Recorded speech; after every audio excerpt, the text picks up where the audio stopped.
Hi, another quick tip video for you on Outlook. In this one, I'm going to show you how to add the BCC field to your email messages, and I'll also show you how to add the From field.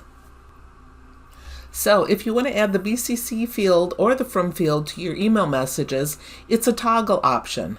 So when you open up a new message, we're going to come over to the Options tab. Once you click on it, we're going to go to the Show Fields group. And from here, we can click on BCC, and if you want to add the From, you can click on that as well. Now we've got the information, and we can fill in those fields when we're sending our messages. If we close out,